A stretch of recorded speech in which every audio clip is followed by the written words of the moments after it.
नाजरीन, आ गई हूँ मैं आपकी दोस्त आपकी host Iqra Naeem and I welcome you all to my show दिल खोलकर, एक ऐसा शो जिसमें हर शख्स बता सकता है अपनी कहानी अपनी ज़बान में। Diabetes education helps you rewrite your story from I can't to I can.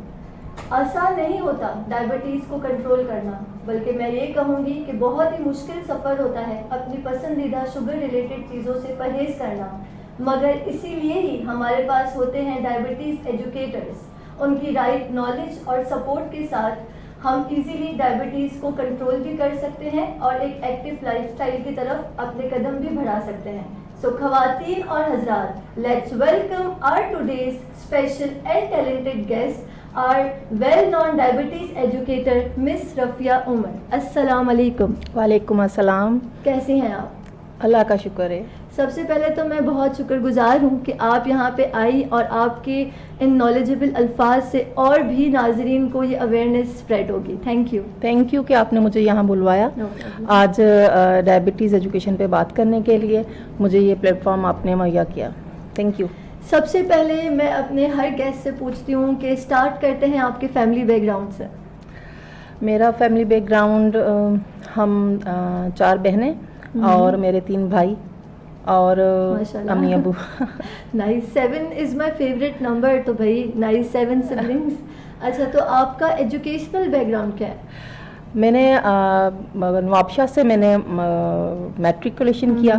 उसके बाद यहाँ पे पढ़ाई के लिए हम लोग यहाँ पे हैदराबाद आ गए और यहाँ एफएससी की। उसके बाद सिंध यूनिवर्सिटी से मैंने मास्टर्स किया। अच्छा, ज़बरदस्त। ठीक है, तो एक होता है ना हर किसी के, जब आप ज़ाहिर है एक एजुकेशनल फेजेस से गुजर रहे होते हो तो एक बचपन से सोच होती है कि ये बनना है। तो आपके जहन में क्या सोच थी कि आपको क्या बनना है? मेरे बचपन से तो मेरे जहन में था कि जो कि मैं करती भी थी कि राइटिंग और रीडिंग का मुझे बहुत शौक था, जो कि मैं करती भी थी, लिखती भी थी, न्यूज़पेपर्स में भी लिखती थी। और इसके बाद जब बड़े हुए और एक फ्यूचर प्लान बनाने का सोचा तो मुझे अच्छा लगता था कि मैं टीचिंग साइड पर आऊँ। लेक्चरशिप का मुझे शौक था। ज़बरदस्त।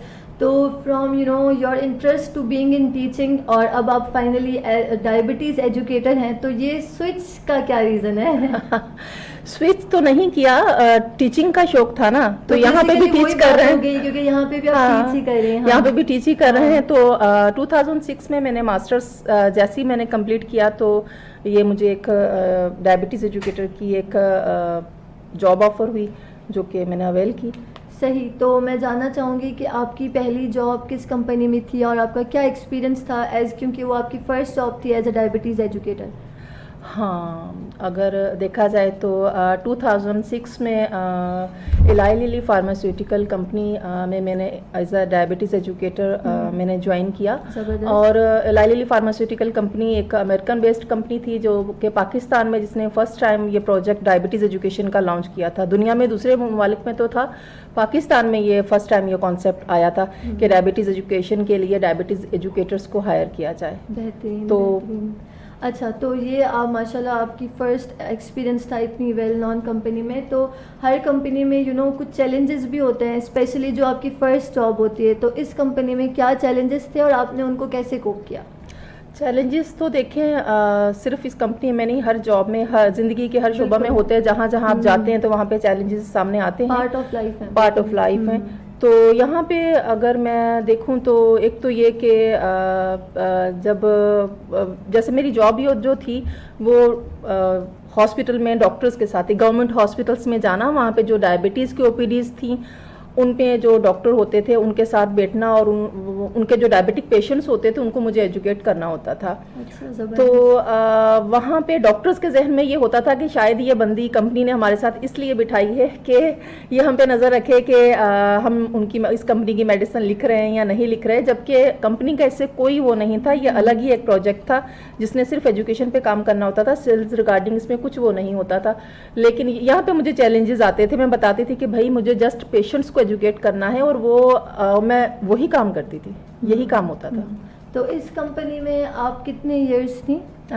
इलालीली में मैंने 2006 से लेके 2014 तक मैंने काम किया है। माशाल्लाह, नाइस, दैट्स ह्यूज। अच्छा, इसके बाद 2014 के बाद आपका सफ़र कैसा रहा? 2014 के एंड में मैंने यहाँ से मैंने अपना ख़त्म कर दी थी जॉब। मुझे लगा था कि बस अब मुझे जो है ना अपने घर को टाइम देना चाहिए, लेकिन छोड़ने के कुछ अरसे के बाद ही मुझे एहसास हुआ कि नहीं, डायबिटीज़ एजुकेशन की जॉब तो मेरा लाइफस्टाइल बन चुकी है, कि ये ज़रूरी हो चुका है। क्योंकि इस दौरान मैंने अपनी फैमिली में मेरी अम्मी अब्बू को, उनको मैंने देखा कि एज अ डायबिटिक पेशेंट उनको जो गाइडलाइन जो मैं देती हूँ डॉक्टर की प्रिस्क्रिप्शन के बाद, तो वो कितनी ज़रूरी है। जब मेरे अम्मी अब्बू को बताना समझाना इतना ज़रूरी है, तो फिर जो बाकी लोगों के लिए तो बिल्कुल, डायबिटीज़ एजुकेशन इसीलिए भी बहुत ज़्यादा ज़रूरी है क्योंकि डॉक्टर्स बेशक इलाज बहुत अच्छा करते हैं, बट कभी कभार ये होता है कि उनके पास पेशेंट्स की एक लंबी लाइन होती है, तो उस तरह काउंसिल नहीं कर पाते। बहुत पेशेंट्स डिप्रेस्ड होते हैं, तो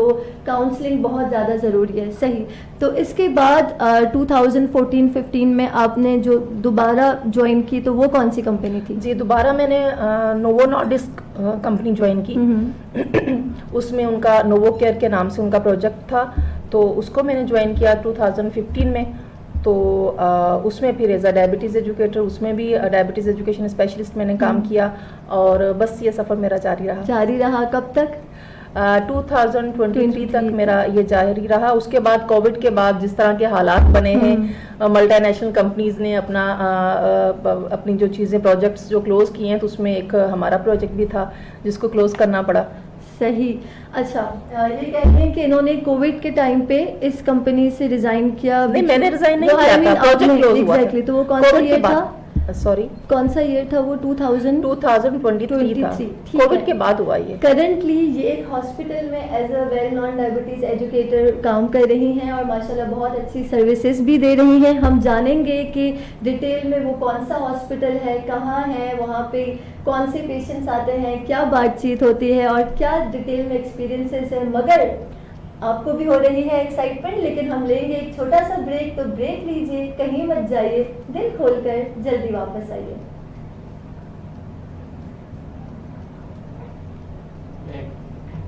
thank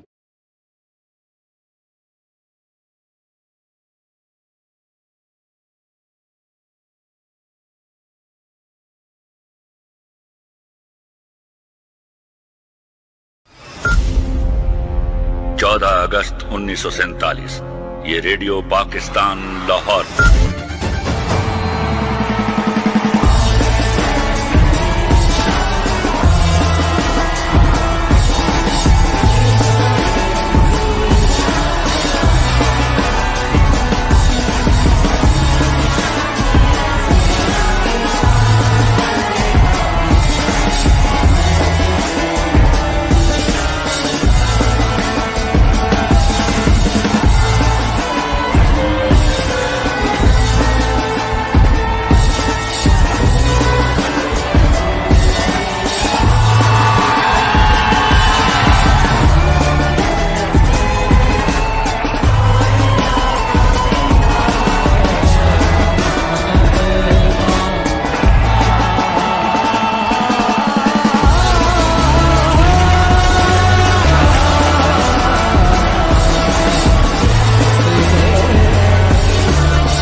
The title of All Saints Waqar-e-Azadi National Song Competition winner goes to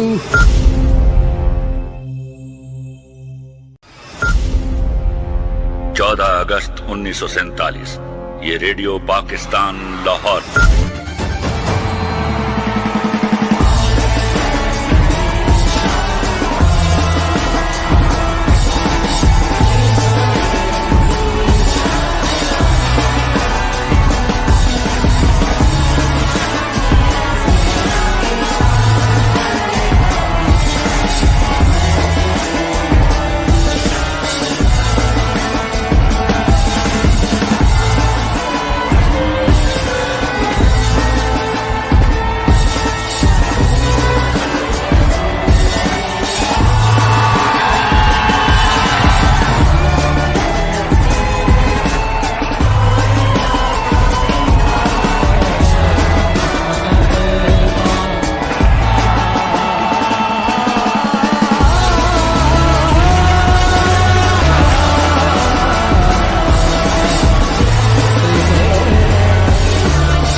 The title of All Saints Waqar Azadi National Song Competition winner goes to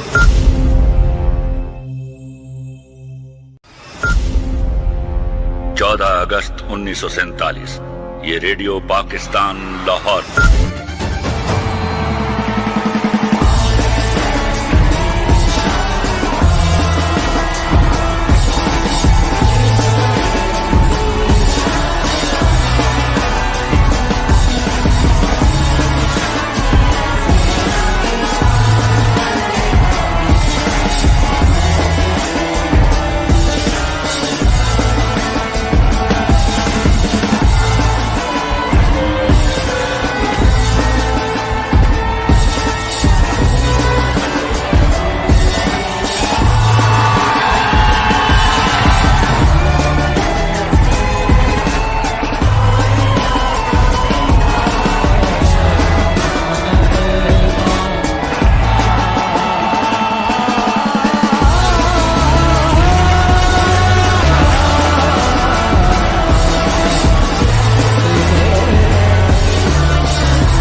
the title of all welcome back to my show दिल खोल कर। हम बात कर रहे थे diabetes के बारे में, जिस बात का अफसोस है कि वो पाकिस्तान में अभी 3rd नंबर पर है। वैसे तो पाकिस्तान काफ़ी चीज़ों में रैंक्स में पीछे भी है, लेकिन इस चीज़ में वो 3rd नंबर पर है। मगर पेशेंट्स के लिए जो एक लाइफ में ये कॉन्सेप्ट है ना, that diabetes is a limitation, it's a myth, it's not a limitation. और इसी चीज़ को ख़त्म करने के लिए हम बातें जारी करते हैं मिस रफ़िया से। तो आप बता रही थी कि अब आपने एक हॉस्पिटल ज्वाइन किया है 2024 में, तो वो कौन सा हॉस्पिटल है, कहाँ है? जी, मैंने ज्वाइन किया है दुआए फातिमा फाउंडेशन, जो कि अभी अप्रैल में जिसकी ओपनिंग हुई है। और ये हैदराबाद की तारीख में पहला हॉस्पिटल है जो प्योरली जिसमें डायबिटीज़ और एंडोक्राइनोलॉजी पे जिस पे काम हो रहा है, और जिसमें कि डायबिटीज़ की ओपीडी जो हैं वो ना सिर्फ डायबिटीज़ देखने के लिए, पेशेंट को देखने के लिए कंसल्टेशन फ्री है, इसके अलावा जो नीडी पेशेंट्स हैं उनके लिए उनकी जो लैब्स होती हैं वो, और डायबिटीज़ के लिए जो मेडिसिन है वो फ्री ऑफ कॉस्ट उनको दी जा रही हैं। ज़बरदस्त, ठीक है। वो पूरे 1 महीने की। 1 महीने की, वाह, ये बहुत अच्छी बात है। जो डिजीज़ इतना ज़्यादा स्प्रेड हो रही है, अगर गरीब लोगों के लिए तो जो बेसिक्स भी अफोर्ड करना डिफ़िकल्ट है, तो अगर वो इसके मेडिसिन और इसका चेकअप करवाना चाहते हैं तो वो दुआए फातिमा में आ सकते हैं। दुआए फातिमा कहाँ पे है वैसे? जी, ये दुआए फातिमा डॉक्टर सालेह हयात रोड है, राजपुताना के बिल्कुल बराबर में। वहाँ से अगर हम अंदर जाते, जी, राजपुताना हॉस्पिटल के बिल्कुल बराबर से अगर हम अंदर जाते हैं तो वहाँ डिप्लाई कॉलोनी है, डिप्लाई मेमन कॉलोनी। सही, तो उस वहाँ पर है, वहीं पे मतलब के अंदर जाकर है। ज़बरदस्त, ठीक है। तो आप वहाँ पे जब as a diabetes educator appoint हुई, तो जो बाकी सारे डॉक्टर्स हैं, जो डायबिटिक डॉक्टर्स हैं, तो क्या वो आपको इनकरेज करते हैं? जी बिल्कुल बिल्कुल इनकरेज करते हैं। इनकरेज इसलिए भी करते हैं क्योंकि आधा काम वो करते हैं तो बाकी उनका आधा काम जो होता है ना मैं करती हूँ कि जो भी डायबिटिक पेशेंट वहाँ पे आता है उसको प्रिस्क्रिप्शन मिलने के बाद, टेस्ट होने के बाद फिर वो मेरे पास रेफ़र होते हैं, तो उनसे बात की जाती है। उनको डायबिटिक पेशेंट को जो है वो लाइफस्टाइल मॉडिफिकेशन बताना, उनको मोटिवेट करना, और फिर दोबारा वो जब फॉलो पर आएंगे तो उनसे बात की जाती है। सही। तो आपके साथ पेशेंट्स का पर्सनल 1-on-1 एक्सपीरियंस है, तो आप कोई 1-2 एक्सपीरियंसेस हमारे साथ शेयर करने चाहें? सॉरी, किस तरह के पेशेंट्स जब आपके पास आते हैं? जी जी। तो वो मतलब एग्जैक्टली कैसे आप काउंसिल करती हैं? लाइक हम जानना चाहते हैं कि एग्जैक्टली कैसे आपका क्या रोल होता है उनको काउंसिल करने में, उनको समझाने में। तो 1-2 पर्सनल एक्सपीरियंसेस अगर आप बताना चाहें पेशेंट्स के साथ। जी बिल्कुल।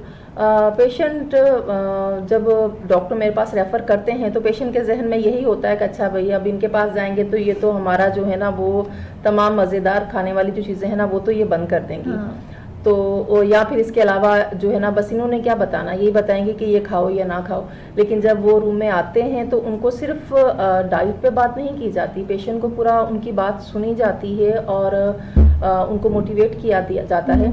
और खाने में रद्दोबदल किया जाता है। ऐसा नहीं है कि डायबिटिक पेशेंट की डाइट हम बंद कर देते हैं, उनको हेल्दी डाइट की तरफ लाया जाता है, हेल्दी लाइफस्टाइल की तरफ लाया जाता है। जब उनको बताया जाता है कि वो कहाँ कहाँ गलती कर रहे हैं या कहाँ कहाँ गलती की है जिसकी वजह से डायबिटीज़ हुई है, उनको अवेयरनेस दी जाती है, तो फिर वो खुशी खुशी वहाँ से ज़बरदस्त ज़बरदस्त। अच्छा, पाकिस्तान में अभी डायबिटीज़ पाकिस्तान में 3rd नंबर पे है पूरे वर्ल्ड में, तो आपको क्या लगता है, क्या वजूहात हैं कि इतनी तेज़ी से स्प्रेड हो रहा है डायबिटीज़? देखें, वाकई आप सही कह रही हैं कि दुनिया में पाकिस्तान इस वक्त 3रे नंबर पे है डायबिटीज़ में, और पाकिस्तान इस वक्त डायबिटीज़ में तो 3रे नंबर पे है। लेकिन मैं आपको एक बात बताऊं, अभी जो न्यू रिसर्च आ रही है उसमें प्री डायबिटीज़ जो है उसमें पाकिस्तान अल्लाह के फजल करम से पहले नंबर पे होने जा रहा है। ये हमारे लिए बहुत तफ्तीश की बात है कि पाकिस्तान में डायबिटीज़ एक वबा की तरह फैल रही है, और वो सिर्फ़ और सिर्फ लैक ऑफ अवेयरनेस की वजह से ऐसा हो रहा है कि लोगों का अवेयरनेस नहीं है कि जो लाइफस्टाइल वो जी रहे हैं, जो खाने वो खा रहे हैं, जो आदत वो अपना रहे हैं, वो कितनी डेंजरस है उन लोगों के लिए। तो क्या हम कर सकते हैं, मतलब जो भी अभी डायबिटिक पेशेंट्स हैं कि वो इस चीज़ से मतलब उनको कम हो, कैसे कंट्रोल करेंगे? जी, जैसा कि अभी मैंने कहा कि उनका जो लाइफस्टाइल है आजकल जो है मोबाइल, टीवी, लैपटॉप, इन चीज़ों ने जो है ना लोगों को जो है वो एक जगह पे जकड़ के रख लिया है, बिठा दिया है। ठीक है, मोबाइल इस्तेमाल करें, टीवी देखें, लेकिन उसके साथ साथ बाकी चीज़ें भी तो हैं ना कि, और हमारी जो खाने की आदत हैं लोगों की, पहले ज़माने में ये होता था, पहले ज़माना क्या, अगर आज से 10-15 साल पीछे जाएं तो ऐसा नहीं था कि 24/7 जो था हम खाना ऑर्डर कर सकते थे, ऐसा नहीं था। पहले ये होता था कि चलो भी कभी कभार आप किसी कोई ख़ास मौका है तो बाहर जाएं और खाना खाएं, लेकिन आजकल आप देखें कि हर गली के दूसरे कोने के ऊपर जंक फूड की शॉप खुली हुई है, ठीक है, और उसमें किस तरह का तेल इस्तेमाल हो रहा है, किस तरह के खाने हैं, वो आप अंदाज़ा कर सकते हैं। और इसके अलावा जो है लोगों का जो ईटिंग हैबिट्स जो इतनी ख़राब हो चुकी हैं कि लेट नाइट जागना और फिर उसके बाद बार बार खाना, और जिसमें जो और क्योंकि वो लेट नाइट जागते हैं तो लेट नाइट तो आपको घर में कोई खाना नहीं बना के देगा, तो obviously just call away call की और बाहर से खाना मंगवा लिया। और सिर्फ ये नहीं है कि और इस चीज़ में ये पहले ये समझा जाता था कि शुगर जो है वो अमीरों की बीमारी है, पहले ये समझा जाता था, लेकिन अब जो है ना आप हैदराबाद का ही देख लें कि हैदराबाद के हर दूसरे नुक्कड़ के ऊपर बिरयानी के स्टॉल्स आप देखें कि कितना ज़्यादा है, अंडे वाला बर्गर, बिरयानी और इस तरह की चीज़ें जो हैं, नहारी और अच्छा, मुझे लगता है ये सारा स्टॉल्स की आप बात कर रही हैं, ये इसीलिए भी अब दिन ब दिन बढ़ते जा रहे हैं क्योंकि हमारे पास पुअर्टी बढ़ती जा रही है, लोगों के पास कोई और मतलब नहीं होते सोर्सेज टू अर्न, तो वो कहते हैं कि चलें घर बैठने से बेहतर है हम कोई छोटा सा स्टॉल खोल लें और कुछ पैसे घर आ जाए, लेकिन ऑब्वियसली फिर इसके नुकसान भी होते हैं। नहीं, वो अच्छी बात है, देखें वो अल्लाह ताला जो है वो रिज़्क देने वाला है, लेकिन जो रिज़्क हम खा रहे हैं अपनी गलती की वजह से ये सारा सब कुछ हो रहा है ना, कि हमें नहीं पता कि किस वक्त कौन सी चीज़ हमारे लिए बेहतर है। मैं बात कर रही हूँ कि बैड हैबिट्स की, बैड ईटिंग हैबिट्स की, कि खाने की आदत जो है ना उनको बेहतर करने की ज़रूरत है, और ये इस तरीके से बेवक्त और बेतुका खाना खाने से। बिल्कुल। और इसके अलावा जो है वो जो फिजिकल इनएक्टिविटी है कि चलना फिरना नहीं है, रिमोट कंट्रोल के हाथ में सारी चीजें आ चुकी हैं, खेल लेते हैं, हाँ। बैठ के खेलना है। आप हमारे एरियाज में जाएं, आप हैदराबाद में देखें कि गिनती के पार्क्स हैं, उनमें बच्चे खेलें जाके या उनमें वॉक करें, उनमें इतना ज्यादा क्राउड होता है कि वॉक नहीं कर सकते। मैं हैदराबाद में रिसेंटली एक पार्क में गई थी, मैं नाम नहीं लूँगी, बट ट्रस्ट में बिल्कुल भी वहाँ पे सफाई नहीं थी, और वहाँ पे थोड़ा एनवायरनमेंट भी ऐसे था कि मुझे लगा कि फैमिली के साथ या फीमेल फ्रेंड्स के साथ वहाँ पे नहीं जा सकता, क्योंकि पार्क्स भी कम है, तो ऑब्वियसली वहाँ पे हर किस्म की क्राउड आती है, तो ये भी एक रीज़न है, हर किस्म की क्राउड आती है। और दूसरा ये कि हमारे स्कूल्स में भी ये चीज़ मना होनी चाहिए कि सिर्फ नर्सरी केजी तक मना होता है कि बच्चों ने जंक फूड नहीं लाना या वो कैंटीन यूज़ पे नहीं जा सकते। उसके बाद की क्लासेस का क्या है? स्कूल्स के बाहर जो खड़े हुए हैं, जो स्टॉल्स वाले, ठेले वाले जो खड़े होते हैं, वो किस तरह की चीज़ें बच्चों को खाने को दे रहे हैं, और माएँ भी जो हैं वो अपनी सहूलत के लिए बच्चों को फ्रोजन आइटम्स दे रही हैं। क्योंकि वो तो वाकई जी। इजीली, तो या तो ये हो कि स्कूल में भी एक रूल हो कि स्कूल के बाहर बच्चे नहीं जाएंगे गेट से बाहर कुछ लेने, और फिर जब पेरेंट्स उनको पिक करना है तो वो भी इंश्योर करें कि ये जो आइसक्रीम वाला है या जो कुल्फी वाला है, ये सब स्टॉल्स होते हैं। मुझे याद है बचपन में भी हम भी सोचते थे कुल्फी वाला है आज तो कुल्फी खानी है, बट इन चीज़ों से वाकई परहेज करना चाहिए। परहेज करना चाहिए जी, बिल्कुल। तो अच्छा, डायबिटीज़ आपकी नॉलेज क्योंकि ज़्यादा है तो मैं आप बता सकते हैं कि कौन सी एजेस में ज़्यादा कॉमन है, अभी पाया जा रहा है? अभी देखें कॉमन जो है टाइप 2 डायबिटीज़ जो है वो आफ्टर 30 ईयर ये कॉमन है, जो कि बहुत ही मतलब छोटी एज है, छोटी एज है। और ना सिर्फ इसमें बल्कि प्री डायबिटीज जो है वो तो फिर शुरू हो जाता है 30 ईयर के बाद ही शुरू हो जाता है, 40 में जाके तो कंफर्म होता है, या जिनकी फैमिली हिस्ट्री होती है, पेरेंट्स को जिनके डायबिटीज होती है, जिनका लाइफस्टाइल इस तरह का होता है, जैसा कि अभी हमने बात की जिस पे कि लाइफस्टाइल इस तरह का है कि बैठे रहने की आदत है या खाने की आदत सही नहीं है, एक्सरसाइज का उनका कोई प्लान नहीं होता, या इसके अलावा जो है वो परेशानियाँ, स्ट्रेस जो आजकल के हालात को लेके हैं, फिर वो इसके बाद फिर वो उनका असर आता है इसके ऊपर। तो आपकी बातों से एक ये भी हम अगर ब्रीफली कॉन्सेप्ट इन बातों से लें कि अगर रोज़ हम रूटीन बना लें, ज़रूरी नहीं है हम डायबिटिक पेशेंट हो तभी, वैसे ही रूटीन बना लें कि सुबह को उठ के 15 मिनट्स टू 30 मिनट्स एक्सरसाइज कर लें, तो हमारी मेंटल हेल्थ के लिए भी अच्छा है, फिजिकल हेल्थ के लिए भी अच्छा है, और एक्सरसाइज इज समथिंग कि वो तो आपको काफ़ी बीमारियों से बचाती है। हाँ, नहीं देखें वो आप बिल्कुल सही कह रही हैं, जरूरी नहीं है कि सुबह में उठ के ही 15 मिनट 20 मिनट की करें, अपनी फिजिबिलिटी देखें कि किस वक्त कर सकते हैं, बिल्कुल लाजमी करें। वो एक सुबह का टाइम इसलिए कहा जाता है कि उसमें एक फ्रेश एयर आपको मिलती है, और एक हम फ्री होते हैं कि सुबह नमाज के बाद आप घर से निकल के कर सकते हैं या घर में कर सकते हैं, ये है।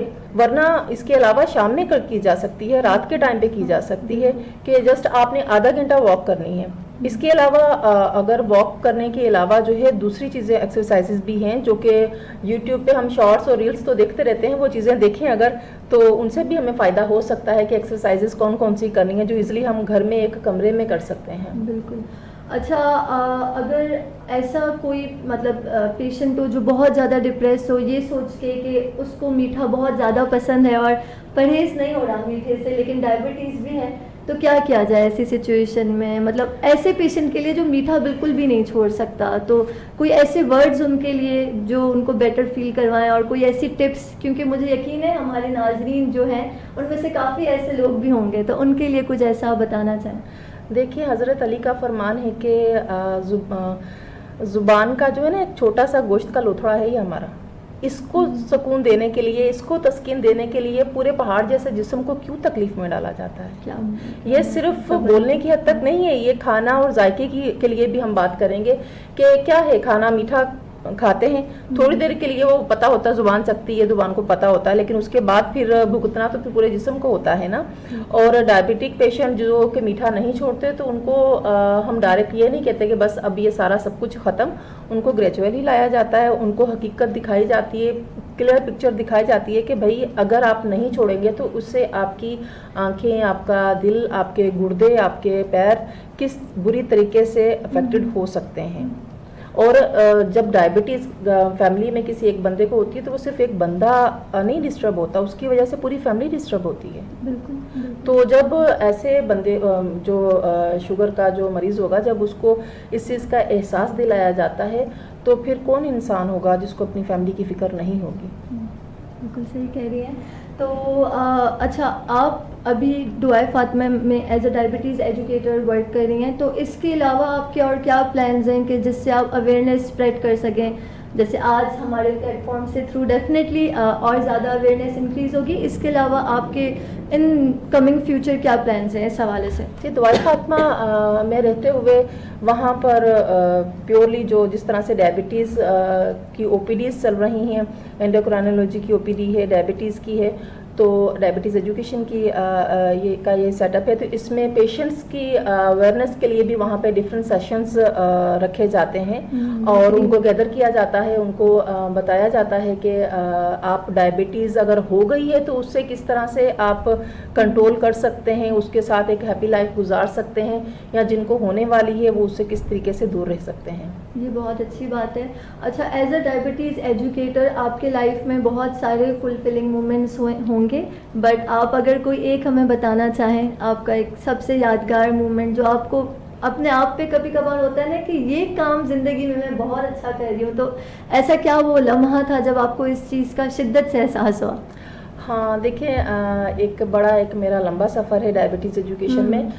मुझे एक बंदी से मैं मिली थी 2000 आई थिंक 9 में या 10 में ना। तो उस वक्त वो बच्ची थी, मुझे बताया गया, मेरे पास वो बच्ची लाई गई कि उसको टाइप 1 डायबिटीज़ उसको हुई थी, और वो आई थिंक उस वक्त वो 9th मैट्रिक में इस तरीके से वो थी। तो वो डॉक्टर ने उसको इंसुलिन पे रखा था और वो डर रही थी। उनके फादर भी डायबिटिक, उनके फादर भी डॉक्टर थे, तो लेकिन वो डर रही थी, बच्ची सहमी हुई थी कि नहीं, मैंने ये इंजेक्शन नहीं लगवाना। तो फिर जब उसे बच्ची को गाइड किया, समझाया, उसका जो एक फियर था वो कम किया, ख़त्म किया कि नहीं भाई, ये वो इंजेक्शन नहीं है जो अब नॉर्मली हमें बुखार में या दूसरी बीमारी में हमें लगाया जाता है, ये पेनलेस है निडल। तो उसको उसका हाथ पकड़ के जो मैंने उसको इंसुलिन लगाना सिखाई, उसको पूरा बताया। तो उसके बाद भी उसके साथ मेरे सेशंस रहे। फिर वो मतलब कि वो हो गया, क्या कहना चाहिए, अपनी उसमें आउट ऑफ सिटी चली गई वो। अब कुछ अर्सा पहले मेरी उनसे मुलाकात हुई है, तो वो बच्ची जो है वो माशाल्लाह से वो ख़ुद जो है ना वो एक ना सिर्फ डॉक्टर बल्कि डायबिटीज़ की स्पेशलिस्ट बन चुकी हैं। तो ये मेरे लिए इतनी प्राउड मोमेंट थी। तो उसने मुझे बताया कि आपने मुझे कहा था ना कि मुझे इस बीमारी से लड़ना है और इसको सेट रखना है, और इसको मैंने इसे दोस्ती कर ली है। और ना सिर्फ जो चीज़ें आपने मुझे बताई थी, ना सिर्फ वो मैंने खुद उस पर अमल किया है, मैं एक डायबिटिक स्पेशलिस्ट बनी हूँ और मैं अब लोगों को इस चीज़ की वो दे रही हूँ, अवेयरनेस दे रही हूँ। माशाल्लाह, मैं और हम पूरी जेम्स टीवी की टीम, हमारे सबकी तरफ से हम बोलेंगे कि we all are proud of you. आप बहुत अच्छा काम कर रही हैं, पेशेंट्स को स्ट्रेंथ मिल रही है आपके अच्छे अल्फाज से, आपकी नॉलेज से, बहुत ही अच्छी बात है। जाने से पहले मैं अपने हर गेस्ट को कहती हूँ कि कुछ आप वर्ड्स ऑफ विजडम, कुछ टिप्स, कुछ आप पीस ऑफ एडवाइस अगर देना चाहें हमारे नाजरीन को। देखिए, मैं यहाँ पे बस मैं सिर्फ ये मैं कहना चाहूँगी कि शुगर जो है ना उससे लड़ना छोड़ दें। अगर आपको डायबिटीज़ हो गई है तो उसे लड़ना छोड़ दें, उससे दोस्ती कर लें, तभी वो आपके साथ सेट रह सकती है। और इसके लिए ये ज़रूरी है कि हम अपनी जो है हमारी जो ईटिंग हैबिट्स हैं उनको बेहतर करें, घर का खाना खाएं, और रात को जो है ना वो जल्दी नींद करें, देर तक ना जागें, मोबाइल का इस्तेमाल कम से कम करें, ज़रूरत के तहत करें। ये जो हम बेवक्त बैठ के अपनी रील्स और शॉर्ट्स देखते कि अपना जो टाइम ज़ाया करते हैं, और अपना जो है वो उस दौरान जो हम जिस तरह से बुरी तरह से हम खा रहे होते हैं, इस चीज़ से ज़रा बचा जाए। इसके अलावा जो है ना वॉक करें, और इसके लिए वॉक करने के अलावा जो है मेरी गवर्नमेंट से, मेरी पाकिस्तानी गवर्नमेंट से मेरी जो रिक्वेस्ट रहेगी वो ये है कि पार्क होने चाहिए। पहले जो होता था कि स्कूल्स में भी पार्क्स होते थे, अब स्कूल क्या, मतलब कि हर स्कूल क्या, अब तो मोहल्लों में भी नहीं है, एरियाज़ में भी नहीं है, तो पार्क्स होने चाहिए, ये बहुत ज़रूरी हैं। और ये जो हमारा जो मीडिया जो है जो कि बेवरेजेस की जो पब्लिसिटी करता है वो कम से कम होनी चाहिए। जो जंक फूड की जो पब्लिसिटी की जाती है, जो इतने बड़े बड़े पैनाफ्लेक्स लगाए जाते हैं, तो उनके वो कम होने चाहिए और लोगों को अवेयरनेस देनी चाहिए, ये इस पे काम होना चाहिए। बहुत बेहतरीन एडवाइजेस दी आपने। मुझे यकीन है कि हमारी आज के एपिसोड देखकर काफ़ी नाजरीन, चाहे जिनको डायबिटीज़ हो जिनको ना हो, उनको काफ़ी अच्छी नॉलेज मिली होगी। हेल्थ केयर हीरोज़, ये बात सुनते ही हमारे जहन में डॉक्टर्स आते हैं, बट हेल्थ केयर हीरोज़ सिर्फ डॉक्टर्स नहीं, मगर तमाम वो एजुकेटर्स जो हमें बीमारियों की रिलेटेड इंफॉर्मेशन देते हैं, जो हमें सपोर्ट करते हैं, मोटिवेटेड करते हैं, इवन नर्सेस, तमाम एक टीम होती है जो सब हेल्थ केयर हीरोज़ होते हैं। And we thank miss Rafia and all the other people who are doing a great work in this field. जल्दी मुलाकात होगी हमारी एक और मोटिवेशनल और इंस्पिरेशनल एपिसोड के साथ। तब तक के लिए ख्याल रखें, दिल खोलकर मुस्कुराएं, दिल खोलकर। अल्लाह हाफिज़।